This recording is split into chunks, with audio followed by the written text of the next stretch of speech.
This is CNN 1190.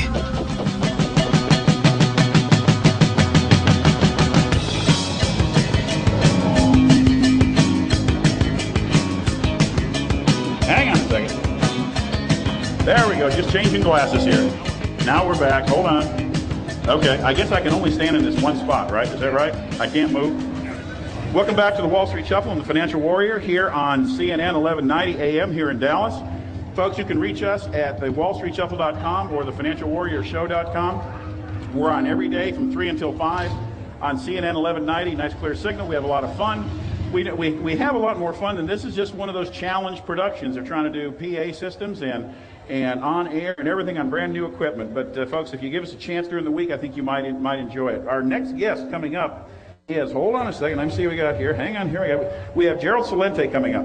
And Gerald is, well, let's see. Gerald, the best way to describe you is that you're the preeminent trend forecaster in the country.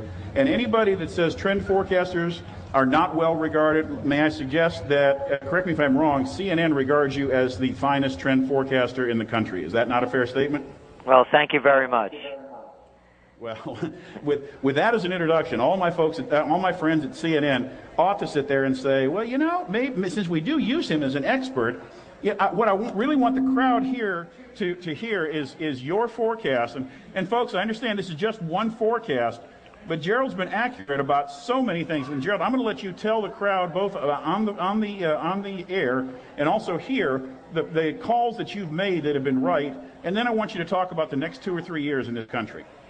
Well, beginning with our calling the 1987 stock market crash, the 1997 Asian currency crisis, the fall of the Soviet Union, from bottled water to gourmet coffees, the last 2 recessions.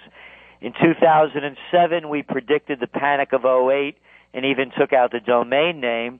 And also in December of 2007, in our top trends for 2008 and beyond, which appears in our Trends Journal, tax revolts was one of the big trends that we predicted. And we also are predicting the collapse of '09 and the Greatest Depression. And what we're calling for is a revolution, because we see what's going on and where it's going. And the only way the nation can be saved is through a revolution. And the revolution we're calling for doesn't have to be a violent one. The tax protests and tea parties are the first stage of that. We're looking for an intellectual revolution where everyone begins to think for themselves and has the understanding that they have the responsibility to live their life in the highest dignity that's possible and to do something to change the course of history rather than being rolled over by it. And as I listened on the break and heard speakers before me, that was basically the same message. Stand up and speak out. They're trying to diminish people into thinking that they're too small to save, as the nation now puts its priority on only saving the too big to fail. And I could say with full authority that their mother's not better than mine. And this whole mantra of being too big to fail is only another means to subjugate the people so that they will follow and do what they're told. Well, we have a lot of guests today, both here and a lot of friends here today, both in person and on the air. And it's you don't want to come out there and say this is the end of the world, because it's never the end of anything. But we are facing some very difficult times. What do you see over the next? You hear the administration saying there are green shoots sprouting up. I see recovery. Just because Goldman Sachs made some money the other day and Wells Fargo made some money, all of a sudden everything is better in the world. But that's just really not the case. So what are you seeing over the next 12, 24, 36?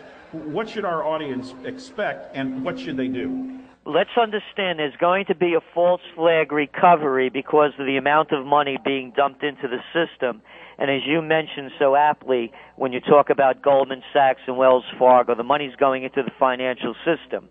And when I talk about it, I just want to briefly say this to make the case about the too big to fails. We know, for example, that they had to rush through this package with AIG because if they didn't, then the whole world would collapse financially. And now we're learning where the money's going to. So, for example, $12 billion went to Deutsche Bank. $12 billion to a Deutsche Bank at assets of $2.5 trillion means absolutely nothing. All that money is for is the profits for the executives and so on.